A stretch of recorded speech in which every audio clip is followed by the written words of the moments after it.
फिर जो क्वेश्चन बनेगा आपका कंज्यूमर प्रोटेक्शन का, तो कंज्यूमर प्रोटेक्शन एक्ट आया क्यों, पहले ये समझ लेते हैं। तो पहले के टाइम में हुआ क्या करता था कि कंज्यूमर प्रोटेक्शन से रिलेटेड कोई भी हमारे पास स्पेसिफिक एक्ट नहीं था। तो उससे प्रॉब्लम क्या होती थी, जो हमारे बिजनेसमैन हुआ करते थे वो हमें कुछ भी सामान बेचते थे और हम कुछ भी खरीद लेते थे, और कोई अगर हमें क्लेम करना होता था तो हम जाके नॉर्मल कोर्ट में क्लेम करते थे। नॉर्मल कोर्ट में क्लेम करने की प्रॉब्लम क्या होती थी कि हमारा जो नंबर है वो बहुत देर में आता था। तो उसके वजह से जो ये कंज्यूमर का प्रोटेक्शन था वो हो नहीं पाता था, और मार्केट में कंज्यूमर एक्सप्लॉइटेशन बहुत बढ़ गया था। मतलब कंज्यूमर को नुकसान पहुंचाने वाले लोग बहुत ज़्यादा हो गए थे। वो कुछ भी बना के लोगों को बेवकूफ़ बना रहे थे। ठीक है, तो उनसे बचने के लिए गवर्नमेंट ने ये एक्टिविटी की, ताकि कंज्यूमर प्रोटेक्शन एक्ट को लाया, जिसके वजह से आज कंज्यूमर प्रोटेक्शन एक्ट जब आया 1986 में, उससे फ़ायदा क्या हुआ कि अब जो प्रॉब्लम हुआ करती थी वो प्रॉब्लम्स ख़त्म हो गई कंज्यूमर्स के लिए। क्यों? क्योंकि कंज्यूमर्स के लिए अलग से कोड बना दिया गया, ताकि कंज्यूमर जाके डायरेक्टली वहाँ पे क्लेम कर सके। और साथ ही साथ कंज्यूमर के लिए अलग कोड बनाने का ये फ़ायदा हुआ कि वहाँ पे जो मामले थे वो जल्दी जल्दी क्लियर होने लगे। और उसके अलावा अब कंज्यूमर भी अवेयर हो गया। ठीक है, कि हाँ अब एक्ट पास हो गया है, तो इसका मतलब अब लोग गलत नहीं करेंगे कंज्यूमर के साथ, तो कंज्यूमर के संग गलत होना भी कम हो गया। ठीक है, तो हम लोग बात करेंगे अब इसके एक्ट की सीलेंट फीचर्स के बारे में, कि क्या क्या चीज़ें इसमें हैं। मतलब क्या क्या फीचर्स इस एक्ट में हैं जो हमें हमारे लिए फ़ायदे के लिए होती हैं। तो पहला है social welfare law. Social welfare law का मतलब यहाँ पे क्या हो जाएगा कि ये हमारे वेलफेयर के लिए है। ठीक है, सोशल वेलफेयर लॉ, ये जो लॉ बनाया गया है ये बेसिकली सोसाइटी के वेलफेयर के लिए बनाया गया है, ताकि इसमें डायरेक्टली जो कंज्यूमर्स हैं उनकी हेल्प की जा सके।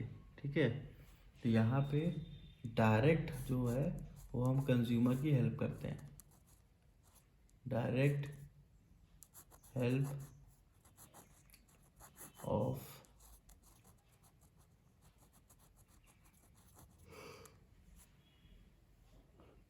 कंज्यूमर। तो कंज्यूमर की यहाँ पे डायरेक्ट हेल्प होती है, क्योंकि उनके लिए स्पेसिफिक लॉ बनाया गया है। यहाँ पे कंज्यूमर को प्रायोरिटी दिया जाता है, कंज्यूमर को कोई नुकसान ना हो, ये चीज़ ध्यान दी जाती है। ठीक है, तो कंज्यूमर वेलफेयर लॉ हमें बताता है कि ये जो लॉ है बहुत इंपॉर्टेंट है, और कंज्यूमर की यहाँ पे डायरेक्ट हेल्प हो जाती है। उसके बाद आते हैं next, consumer special consumer courts. Special consumer courts, इसका मतलब क्या हुआ, यहाँ पे स्पेशल कंज्यूमर कोर्ट्स ओपन किए जाते हैं अलग अलग लेवल पे। जैसे डिस्ट्रिक्ट लेवल पे अलग कोर्ट है। ठीक है, स्टेट लेवल पे अलग कोर्ट है, और नेशनल लेवल पे अलग कोर्ट है। तो क्लेम के हिसाब से आप इसमें जाके यहाँ पे अप्लाई कर सकते हैं। अगर आपको लगता है कि आपका जो भी क्लेम है वो बड़ा क्लेम है, और नॉर्मल जो आपका डिस्ट्रिक्ट कोर्ट है वो डिसीजन नहीं ले पा रहा है, तो आप उसको नेशनल, और फिर उसके बाद स्टेट कोर्ट, फिर उसके बाद डिस्ट्रिक्ट के बाद स्टेट, उसके बाद नेशनल कोर्ट में जाके कर सकते हैं। तो ये स्पेसिफिक कंज्यूमर्स के लिए बनाया गया है, तो इसका फ़ायदा कंज्यूमर्स को बहुत ज़्यादा मिलता है, क्योंकि इसमें जो भी नुकसान है वो जल्दी ही आपकी सुनवाई हो जाती है, और आपको इसका बेनिफिट मिल जाता है। ठीक है, तो यहाँ पे आपको फ़ायदा होता है कि जल्दी जल्दी आपके बात सुन ली जाती है। उसके बाद आता है next, covers goods and service. तो गुड्स एंड सर्विस वर्ड यहाँ पे क्यों यूज़ कर रहा है? क्योंकि यहाँ पे केवल ऐसा नहीं कि आपने कोई सामान खरीदा है और आपके संग जो सामान दिया गया आपको बेकार क्वालिटी का दिया गया, तभी आप कोर्ट में जा सकते हो। यहाँ पे सर्विस को भी इंक्लूड किया जाता है। सर्विस का मतलब यहाँ पे क्या हुआ, जैसे आप किसी होटल में गए और आपने 4 दिन का स्टे लिया और होटल में जो फैसिलिटी थी वो अच्छी नहीं थी, तो उन्होंने अच्छे से आपको ट्रीट नहीं किया, तो वो सर्विस के बिहाफ पे भी आप जाके कंज्यूमर कोर्ट में केस कर सकते हो बस। लेकिन आपके पास होटल का बिल होना चाहिए, ठीक है, और कुछ आपके पास उसका मतलब सबूत होना चाहिए कि हाँ मेरे संग इस तरीके से मिसबिहेव किया गया, ठीक है, तभी आपका केस स्ट्रांग हो पाएगा। तो ये कवर्स गुड्स एंड सर्विसेज का मतलब यहाँ पे यही हुआ कि ये एक्ट जो है वो गुड्स को तो कवर करता ही है, लेकिन इसके साथ साथ सर्विसेज को भी कवर करता है। अगर कोई सर्विस में भी कमी है तो उस सर्विस को भी ये कवर करेगा और इस चीज़ को तुरंत सॉल्व करेगा। उसके बाद आते हैं नेक्स्ट पॉइंट,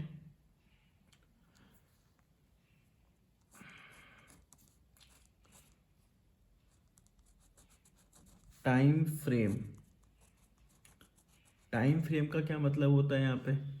टाइम फ्रेम का मतलब होता है कि जो प्रॉब्लम्स आप अपनी लेके जाते हो, जो भी केसेस आप फाइल करते हो कोर्ट में, आपको एक पर्टिकुलर टाइम के अंदर उसका सॉल्यूशन मिल जाता है। मतलब जो बाकी कोर्ट्स में होता है बहुत ज़्यादा टाइम लग जाता है सॉल्यूशन को लेके, तो यहाँ पे ये फैसिलिटी दी गई है कि कोर्ट को कहा गया है कि जितना जल्दी हो सके आप जो भी मामला है उसको तुरंत ख़त्म करिए, ठीक है, जो भी सुनवाई करनी है उसको करिए, ठीक है। तो टाइम फ्रेम होने की वजह से जो हमारे कंज्यूमर्स हैं उनका समय बहुत बचता है, ठीक है, तो समय बहुत बचता है और वो इजीली यहाँ पे अपना जो भी उनका नुकसान हुआ है उसको यहाँ पे क्लेम कर सकते हैं। उसके बाद आते हैं क्लास एक्शन। अब देखिए क्लास एक्शन क्या होता है।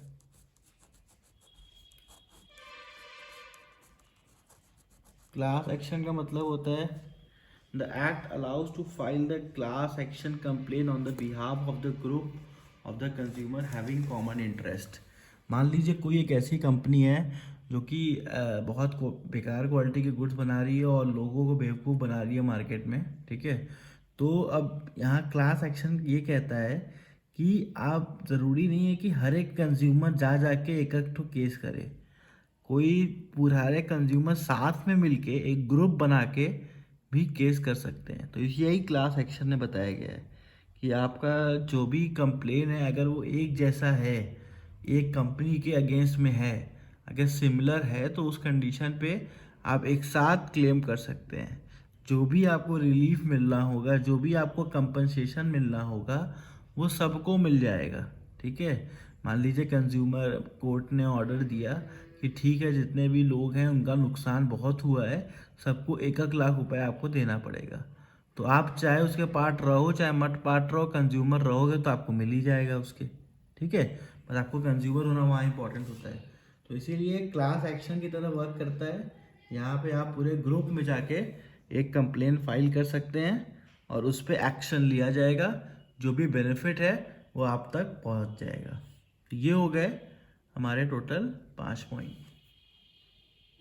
उसके बाद आपका है राइट्स ऑफ द कंज्यूमर। तो राइट्स ऑफ कंज्यूमर में क्या क्या चीज़ें आएंगी उसको देखते हैं। बहुत ही इंपॉर्टेंट टॉपिक है जो कि एग्ज़ाम में कई बार आ चुका है। Rights of the consumer. तो क्या क्या राइट्स होते हैं कंज्यूमर के, इसको समझते हैं। पहला है राइट्स टू सेफ्टी। तो राइट्स टू सेफ्टी में क्या क्या चीज़ें आएंगी उसको देखते हैं। तो यहाँ पे है this rights to protect against the marketing and the marketing of goods with the hazardous of the life and property. यहाँ पे क्या है कि कोई भी ऐसा गुड्स जो आपके स्वास्थ्य के लिए अच्छा नहीं है, ठीक है, या फिर कोई केमिकल प्रोडक्ट है, ऐसा कुछ है, तो आपके पास राइट्स है कि आप उससे सेफ रहें। तो इसका मतलब क्या हुआ?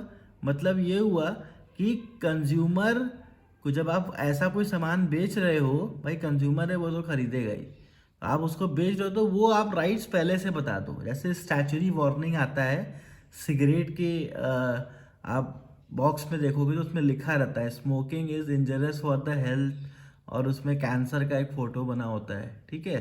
तो ये सब चीज़ें पहले से ही उसमें दी होती हैं, राइट टू सेफ्टी के लिहाज से आपको बताया जाता है कि हाँ ये जो है इसको आप यूज़ मत करिए, लेकिन आप ख़रीदते हैं और आप यूज़ करते हैं, वो आपकी प्रॉब्लम है, ठीक है। दूसरा, कुछ टॉयज़ आते हैं उसमें बच्चों की एज दी होती है कि ये जो टॉयज़ हैं ये 10 to 12 ईयर्स के बच्चों के लिए है, ठीक है।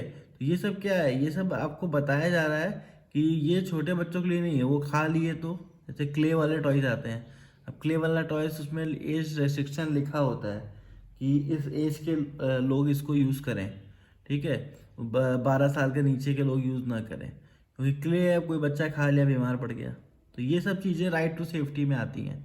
यहाँ पे आपको अगर कोई भी सामान ऐसा बेचा जा रहा है जिसकी वजह से आप बीमार पड़ सकते हैं या फिर कुछ हो सकता है, तो उसमें राइट टू सेफ्टी लिखा है। जैसे आप जब दवाई लेने जाते हैं तो रेड कलर का देखिए उसमें लिखा रहता है कि ये दवाई जो है डॉक्टर के प्रिस्क्रिप्शन पे ही दिया जाएगा। ये सब राइट टू सेफ्टी में आता है। उसके बाद है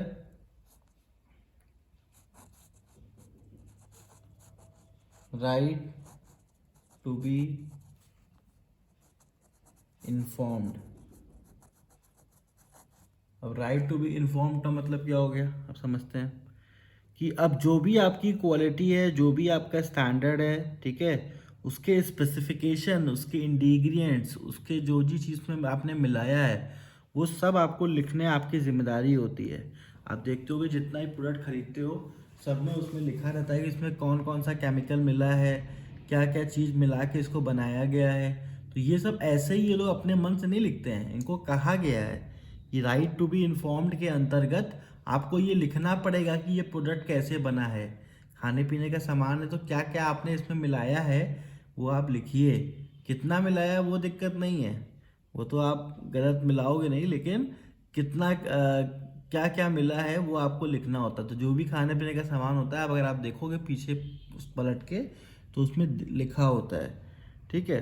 उसके अलावा कोई ऐसा प्रोडक्ट है जिसको यूज़ करने से कुछ नुकसान हो सकता है, उसके कोई साइड इफ़ेक्ट्स हैं, तो वो भी उस पर लिखे होते हैं। जैसे हेयर कलर हो गया, अब हेयर कलर खरीदोगे तो उसमें लिखा होता है कि पहले उसको आप थोड़ा सा टेस्ट करिए तब लगाइए, नहीं तो हो सकता है आपको एलर्जी हो तो फिर आप और ज़्यादा दिक्कत में आ सकते हैं। तो ये सब चीज़ें वार्निंग्स दी होती हैं राइट टू बी इन्फॉर्म्ड में कि किस चीज़ से ये बना है, इसका क्या नुकसान हो सकता है। तो ये सब चीज़ें आपको इन्फॉर्मेशन के हिसाब से आपके लिए लिखी हुई होती हैं, आपको वो पढ़ना चाहिए फिर उसको यूज़ करना चाहिए। उसके बाद है राइट टू चूज।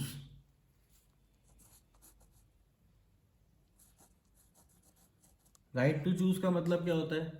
अब यहाँ पे जो बहुत सारे सेलर्स होते हैं वो एग्रेसिव सेलिंग टेक्निक्स यूज़ करते हैं। एग्रेसिव सेलिंग टेक्निक्स का मतलब आपको कुछ भी बेचने का सोचते हैं, आपको कुछ भी समझाने लगते हैं और आपके पीछे पड़ जाते हैं, नहीं आप ये खरीदिए, ये बहुत अच्छा है।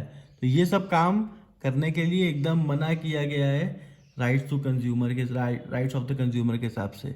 क्यों? क्योंकि कंज्यूमर अपना पैसा खर्च कर रहा है, अपना मेहनत का पैसा खर्च कर रहा है, उसको जो मन होगा खरीदेगा। आप सजेशन दे सकते हैं, आप प्रेशराइज नहीं कर सकते किसी को कि आप ये गुड्स खरीदिए। तो इस चीज़ को समझिए ध्यान से कि आपको कोई प्रेशराइज नहीं कर सकता कोई गुड्स को लेके। यहाँ पे केवल आपको सजेशन दिए जा सकते हैं कि आप ये गुड्स खरीद सकते हैं या फिर नहीं खरीद सकते हैं। जो आपके पास ऑप्शंस हैं, सारे ऑप्शंस आप सामने रखिए, उसके पीछे कंज्यूमर के मत पड़िए कि नहीं आप यही खरीदो, आप यही खरीदो। आप उसके पीछे नहीं पड़ सकते, आप केवल उसको अपनी वैरायटीज़ बताइए और हर एक वैरायटीज़ के प्रोज एंड कॉन्स बताइए, क्या इसमें अच्छा है क्या इसमें बुरा है। आप उसके पीछे नहीं पड़ सकते कि नहीं साहब आप यही ब्रांड खरीदिए, आप यही करिए। तो ये सब चीज़ें राइट टू चूज़ आपको करने से मना करता है कि अगर आप ये काम कर रहे हैं तो ये इलीगल है, ठीक है, आप ये काम नहीं कर सकते। तो राइट टू चूज साफ साफ बोलता है कि जो भी आपको लगता है कि हाँ ये गुड्स अच्छा है बुरा है, आप कंज्यूमर के सामने इस चीज़ को रखिए कि हाँ मेरे पास ये गुड्स है।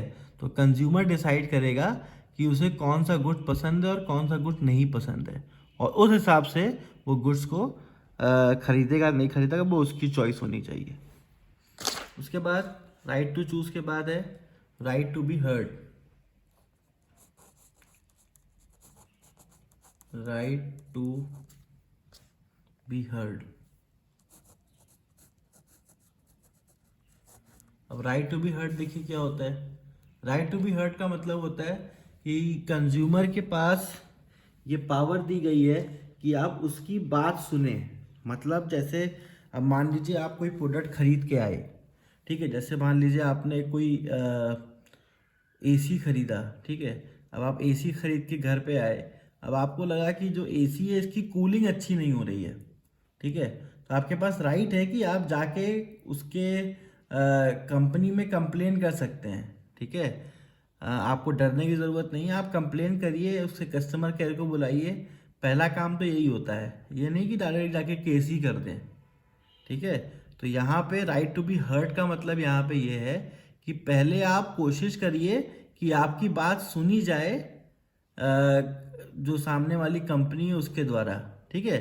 नहीं सुनी जा रही है तब उसके बाद प्रोसीजर है कि आप उनको वार्निंग दीजिए और उसके बाद जाके कंज्यूमर कोर्ट में केस करिए।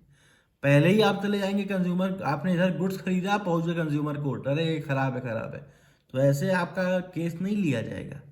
यहाँ पे राइट टू बी हर्ड कहता है कि अपने कंप्लेन को पहले कंपनी में फाइल करिए, और जब कंपनी आपकी बात न सुने तब उस कंप्लेन की कॉपी और बिल लेके आइए, फिर हम देखते हैं कैसे नहीं सुनते हैं ये, ठीक है ना। तो यहाँ पे राइट टू बी हर्ड का मतलब यहाँ पे सिंपल सा है कि कंप्लेन जो फाइल होनी चाहिए तो पहले कंपनी में होनी चाहिए।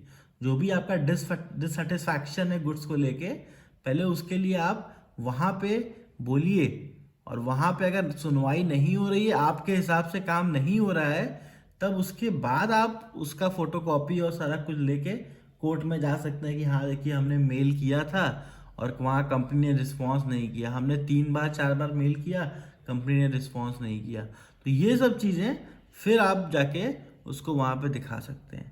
पहले ही आप पहुँच गए, सामान खराब हुआ, दूसरा आपको जाना था ये कस्टमर सर्विस, और आप चले गए कंज्यूमर कोर्ट, तब आपका भी केस वहाँ पे एक्सेप्ट नहीं होगा। राइट टू बी हर्ड कहता है कि आपके पास राइट है कि जितने भी कंज्यूमर, जितने भी सेलर्स हैं वो आपकी बात सुने, तो आपको बोलने के लिए वहाँ जाना तो पड़ेगा ना। तो पहला कॉन्सेप्ट यहाँ पे यही है राइट टू बी हर्ड में, कि आपको जाके अपने डिससेटिस्फैक्शन को बताना है। उसके बाद है next rights to seek redressal. Right to seek redressal. अब राइट टू सीक रिड्रेसल में क्या होता है इसको समझते हैं।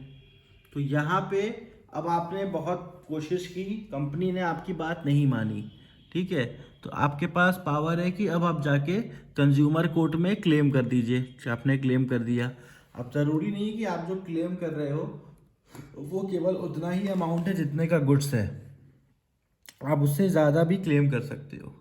अगर आपका उससे ज़्यादा नुकसान हुआ है तो यहाँ आप फालतू क्लेम नहीं करोगे कि हमने फालतू क्लेम कर दिया 1 लाख रुपए का।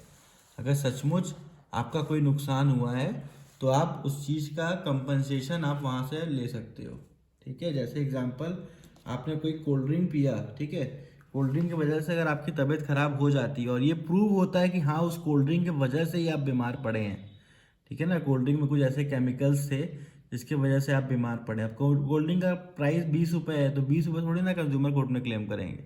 यहाँ आप 1 लाख 2 लाख रुपये भी कंप्लेन कर सकते हैं, लेकिन ये सब चीज़ें प्रूफ करनी पड़ेंगी। ये सब खाली इतना सिंपल नहीं जितना सुनने में लगता है कि हम क्लेम कर देंगे हमको पैसा मिल जाएगा, ठीक है। वहाँ पे आपको प्रूफ करना पड़ेगा, वहाँ पे उनका भी लॉयर आएगा, जो भी कंपनी रहेगी उसका भी लॉयर आएगा, वो भी अपने कंपनी को बचाने की कोशिश करेगा। हाँ, अगर जेन्युइन तरीके से आप बीमार पड़े हैं उस कोल्ड ड्रिंक को पी के, तो आप क्लेम करेंगे और जो भी आपका क्लेम का अमाउंट है वो आपको दिया जाएगा। तो सीक रिड्रेसल का मतलब यहाँ पे क्या हुआ कि आपको कंपनसेशन भी मिलेगा। तो यहाँ पे कंपनसेशन वर्ड आपको यूज करना है सीक रिट्रेसल में। उसके बाद है राइट्स टू कंज्यूमर एजुकेशन। अब देखिए यहाँ बच्चे लोग गलती क्या करते हैं, राइट टू वो एजुकेशन लिख देते हैं, तो उसमें नंबर नहीं मिलेगा। राइट टू एजुकेशन यहाँ पे नहीं आता है, ठीक है। तो राइट टू कंज्यूमर एजुकेशन, अगर आप राइट टू एजुकेशन लिख देते हैं तो वो पॉइंट पढ़ा ही नहीं जाएगा, कट कर दिया जाएगा पहले ही। तो राइट टू कंज्यूमर एजुकेशन में क्या होता है, यहाँ पे हर एक कंज्यूमर के पास राइट है कि वो किसी भी प्रोडक्ट के बारे में इंफॉर्म कर सके, प्लस जो भी नए नए लॉ आ रहे हैं उसके बारे में वो पता कर सके, ठीक है। ऐसे कंज्यूमर कोर्ट है, तो कंज्यूमर कोर्ट में जाके आप अपने राइट्स के बारे में, ठीक है, और जो लॉ में बदलाव आ रहे हैं उसके बारे में आप समझ सकते हैं, ठीक है। तो उसके लिए आपको कोई रोकेगा नहीं। और इसके अलावा भी गवर्नमेंट बहुत सारे अलग अलग प्रोग्राम चलाती रहती है टीवी पे, ताकि आपको पता चले कि क्या क्या आपके राइट्स हैं। जैसे टीवी पे कुछ ऐड आता है, जागो ग्राहक जागो करके, तो ये कंज्यूमर के राइट्स को बताने के लिए ये सब प्रोग्राम चलाए जाते हैं। तो ये सब चीज़ें कंज्यूमर के वेलफेयर के लिए डिज़ाइन की गई हैं, ताकि कंज्यूमर एजुकेट हो और कंज्यूमर को कोई नुकसान न पहुंचाए, ठीक है। तो ऐसे टीवी पे बहुत सारे कैंपेन जागो ग्राहक जागो जैसे आपके टीवी पे आते रहते हैं, ताकि ग्राहक जाग जाए और वो चीज़ों को सीख जाए, ताकि उसके संग गलत ना हो, ठीक है ना। तो यहाँ पे कंज्यूमर कोर्ट का मतलब ये नहीं है कि आप वहाँ पे गलत सलत क्लेम करके वहाँ से पैसा अर्न करें, ठीक है। ऐसा कुछ करेंगे तो आपके ऊपर अच्छी खासी पेनाल्टी भी लगा दी जाएगी, ठीक है। फिर आप पैसा लेने गए हैं तो पैसे देने पड़ जाएंगे। यहाँ पे जेन्युइन अगर कोई चीज़ है, जेन्युइन अगर आप परेशान हैं और कंपनी आपकी हेल्प नहीं कर रही है, देखिए बहुत बड़ी बात है, पूरी बात सुनिएगा, कंपनी आपकी हेल्प नहीं कर रही है तो उस कंडीशन पे आप जाके कंज्यूमर कोर्ट में केस कर सकते हैं। और ये सब चीज़ों का सबूत भी होना चाहिए कि कंपनी हेल्प नहीं कर रही, तो कैसे सबूत होगा, आपके पास कुछ रिकॉर्डिंग्स हो या फिर कुछ आपके पास मेल के फोटोकॉपीज़ हो, तो वो सब आप दिखा के कंपनी से मतलब कंज्यूमर कोर्ट में जाके केस कर सकते हैं। तो ये हमारा राइट टू कंज्यूमर का पॉइंट कंप्लीट हो गया। अब आते हैं नेक्स्ट पॉइंट पे, क्या होता है कंज्यूमर एक्सप्लॉइटेशन। तो कंज्यूमर एक्सप्लॉइटेशन का सिंपल सा मतलब है कि आपने कंज्यूमर को एक्सप्लॉइट किया। किस तरीके एक्सप्लॉइट किया, आपने उसको क्वालिटी बेकार दिया प्रोडक्ट का, ठीक है, आपने उसको इन्फॉर्मेशन नहीं दी, ठीक है, आपने उसको गुड्स को कुछ मिक्स कर दिया, ठीक है। तो मतलब आपने जो पैसा लिया उसके बदले में सही सामान आपने गुड्स कंज्यूमर को नहीं दिया। तो इसका सिंपल सा मतलब है, ये केस जो है वो कंज्यूमर एक्सप्लॉइटेशन का है। तो कंज्यूमर एक्सप्लॉइटेशन में जहाँ पे आपसे पैसा लिया जा रहा है और उसके बदले में सही चीज़ आपको नहीं दी जा रही है, तो आप उसको कंज्यूमर एक्सप्लॉइटेशन कह सकते हैं, ठीक है। तो फिर से आपको बता रहे हैं, कंज्यूमर एक्सप्लॉइटेशन अगर होता है तो आप इसके लिए कंज्यूमर कोर्ट में जा सकते हैं, लेकिन आपके पास प्रॉपर सबूत होना चाहिए, तभी कंज्यूमर कोर्ट आपके केस को एक्सेप्ट करेगा, ठीक है। तो यहाँ पे ये क्लियर हो गया कि कंज्यूमर एक्सप्लॉइटेशन क्या होता है। अब कंज्यूमर एक्सप्लॉइटेशन के क्या टाइप्स होते हैं उसको देखिए कैसे होता है ये। तो पहला पॉइंट हो गया ओवर चार्जिंग। ओवर चार्जिंग का मतलब क्या हुआ, अब आपको एमआरपी से ज़्यादा सामान बेचा जा रहा है, ठीक है, तो वो आपका ओवर चार्जिंग हो गया, ठीक है। एमआरपी से ज़्यादा सामान बेचना वैसे ही मना है। अगर कोई ऐसा बेच रहा है तो आप उससे बिल लेके कंज्यूमर कोर्ट में उसको दिखा सकते हैं, लेकिन बिल कोई देगा ही नहीं आपको। तो अगर आप बिल अरेंज कर लेते हैं या फिर आप वीडियो रिकॉर्डिंग कर लेते हैं कि हाँ देखिए इन्होंने ओवर चार्ज किया है, तो उस चीज़ को भी आप जाके कंज्यूमर कोर्ट में दिखा सकते हैं और उसका क्लेम कर सकते हैं। तो ओवर चार्जिंग एकदम मना है, ठीक है। कंज्यूमर कोर्ट कहता है कि जो भी आपका प्राइस है एमआरपी से ज़्यादा आप चार्ज नहीं कर सकते। एमआरपी का मतलब होता है maximum retail price. Maximum word पहले ही यूज़ कर दिया गया है, ठीक है। एमआरपी में ये साफ साफ बोल रहा है कि इससे ज़्यादा आपको चार्ज करने की ज़रूरत ही नहीं है, ठीक है। अब आते हैं नेक्स्ट, ओवर चार्जिंग के बाद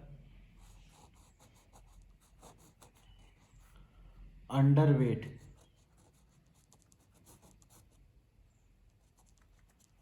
अंडर वेटिंग में देखिए क्या है, अंडर वेट में क्या है कि आपने कंज्यूमर ने मांगा 1 kg गुड्स, आपने उसको 1 kg बोल के दिया, लेकिन वो जो गुड्स था वो 900 ग्राम्स ही था, ठीक है, आपने उसको 100 ग्राम्स कम दिया। तो ऐसे बहुत सारे बिजनेसमैन करते हैं कि वहाँ पे अंडर वेट का कुछ सिस्टम बना के रखते हैं, ठीक है, आपको लगेगा कि आपको पूरा 1 किलो मिल रहा है, लेकिन उनके जो वेटिंग मशीन होते हैं उसमें कुछ गड़बड़ी होती है, जिसके वजह से वो कम से कम सामान आपको देते हैं, 100 ग्राम 50 ग्राम कम देते हैं, और वो जो आपसे पैसा चार्ज करते हैं वो पूरे चीज़ का चार्ज करते हैं। ऐसा बहुत सा एग्जांपल आपको मिल जाएगा पेट्रोल पंप से। पेट्रोल पंप पे बहुत सारा ऐसा होता है कि आप पेट्रोल लेने जाते हो 1 लीटर, और अगर आप सही सही उसको अगर आप मेज़र करोगे तो आपको 900 ml ही मिलता है, 700 ml ही मिलता है। तो ऐसा बहुत सारे केसेस में होता है, लेकिन अगर आप इसको प्रूफ कर दिए तो आप अंडर वेट के अंतर्गत आप केस कर सकते हो, ठीक है। तो अंडर वेट का मतलब हुआ कि पैसा पूरा लेना और सामान जो है वो कम देना, मतलब आप उसमें कुछ ना कुछ कमी कर दे रहे हो, तो ये भी गलत है। ये भी, इसके लिए भी आपको, आप कंज्यूमर कोर्ट में जा सकते हो। उसके बाद आते हैं नेक्स्ट, नेक्स्ट पॉइंट है एडल्ट्रेशन। अब एडल्ट्रेशन क्या होती है इसको देखते हैं। एडल्ट्रेशन का मतलब होता है मिलावट करना, ठीक है। तो यहाँ पे अब मान लीजिए आपने कोई भी सामान मिलावट करके आप बेच रहे हैं, तो ज़्यादातर ये ऑयल्स के केस में होता है, ठीक है। जो खाने पीने वाले ऑयल होते हैं उसमें लोग क्या करते हैं, सस्ता तेल मिला देते हैं महंगे तेल के साथ, तो वो जो उसका दाम है वो कम हो जाता है, लेकिन वो बेचते हैं हायर प्राइस पे, ठीक है।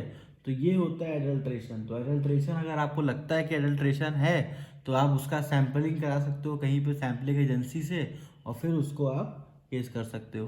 तो एडल्ट्रेशन भी आपका कंज्यूमर एक्सप्लॉयटेशन में ही आता है, कि यहाँ पे जो गुड्स होता है उसको आपको गलत तरीके से बना के बेचा जा रहा है, ठीक है।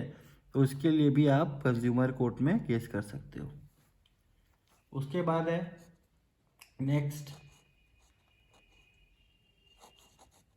Misleading advertisement. तो मिसलीडिंग एडवर्टीजमेंट का कल आपको मैंने बहुत सारे एग्जांपल बताया था, कि जो डिमेरिट्स ऑफ एडवर्टाइजिंग में, कि बहुत सारी कंपनीज होती हैं जो एडवर्टीजमेंट से मिसलीड करती हैं। मिसलीड करती है मतलब आपको गलत दिखाती हैं कि ये करोगे तो ये हो जाएगा, ठीक है। जैसे फेयर एंड लवली का मैंने आपको एग्जांपल दिया था, कि ऐसे जो कंपनी जो मिसलीड करती हैं उसके खिलाफ भी आप केस कर सकते हैं।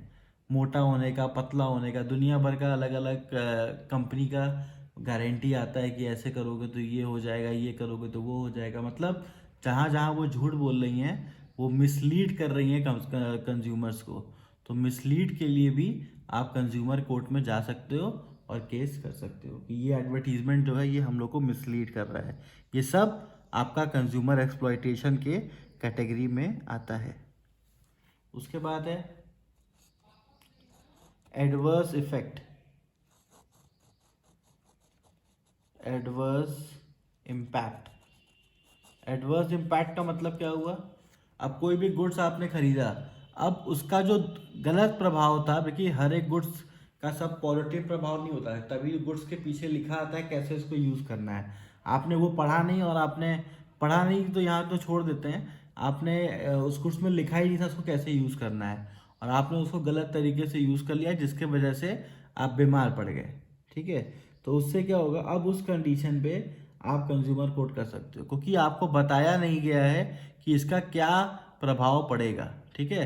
तो जैसे दवाई होती है तो दवाई में लिखा रहता है कि जो आपका फिजिशियन डायरेक्ट करेगा वही डोज आप लेंगे, ठीक है। तो अगर ऐसा नहीं लिखा हुआ है तो उस समय आप कंज्यूमर कोर्ट पे जा सकते हैं, ठीक है। लेकिन दवा कंपनी वाले रिस्क नहीं लेते, वो लिख देते हैं ये सब चीज़ें। तो यहाँ पे एडवर्स इम्पैक्ट को लेके एकदम क्लियर आपको देखना होता है कि पैक में अगर ऐसा कुछ केमिकल प्रोडक्ट है तो कंपनी लिख ही देती है एडवर्स इम्पैक्ट, लेकिन अगर नहीं लिखी हुई है उस पर्टिकुलर पैक पे, तब आप उस चीज़ को कंज्यूमर कोर्ट में क्लेम कर सकते हो एडवर्स इम्पैक्ट को लेके, कि हाँ एडवर्स इम्पैक्ट था इसका, लेकिन हम लोग को बताया नहीं गया था। तो ये पॉइंट कंज्यूमर एक्सप्लॉयटेशन और टाइप्स यहाँ पे आपका कंप्लीट हो गया। अब हमारा नेक्स्ट पॉइंट चलेगा इम्पोर्टेंस ऑफ कंज्यूमर अवेयरनेस। ये भी आपके सिलेबस का हिस्सा है।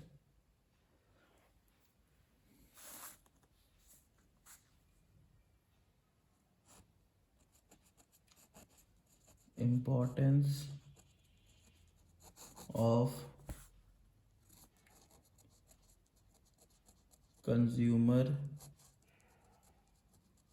अवेयरनेस। तो देखिए क्या इम्पोर्टेंस है कंज्यूमर अवेयरनेस का। सबसे पहला ये है कि जो हमारा बिजनेस क्लास होता है, बिजनेस क्लास जो होता है, बिजनेस क्लास का मतलब जो लोग बिजनेस कर रहे हैं, बिजनेस क्लास जो होता है वो गुड क्वालिटी गुड्स बनाने लगता है। ठीक है, गुड क्वालिटी पे ध्यान देता है।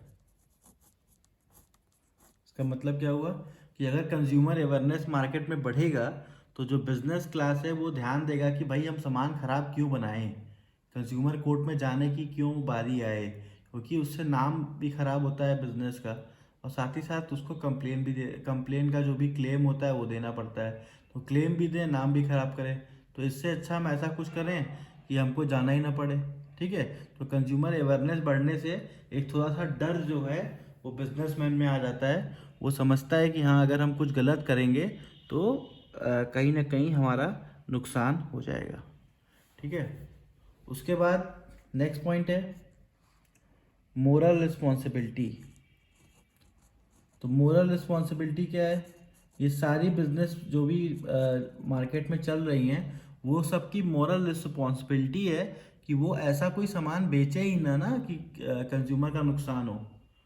तो उनका, क्योंकि वो जो भी पैसा कमा रहे हैं वो सोसाइटी से कमा रहे हैं, तो उनकी मोरल रिस्पॉन्सिबिलिटी ये बनती है कि वो सोसाइटी की हेल्प करें। ठीक है, तो कंज्यूमर अवेयरनेस से ये फ़ायदा होता है कि उनको पता चल जाता है कि हाँ अगर हम सामान ख़राब बना रहे हैं और कंज्यूमर को सेल कर रहे हैं तो कहीं ना कहीं हम गलत कर रहे हैं, हमारी मोरल रिस्पॉन्सिबिलिटी से हम पीछे हट रहे हैं।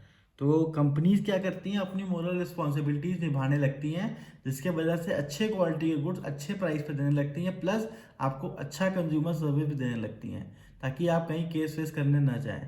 तो ये सब इंपॉर्टेंस है कंज्यूमर अवेयरनेस का। कंज्यूमर अवेयरनेस करने से ये सब चीज़ें कंट्रोल में आ जाती हैं। उसके बाद क्या है,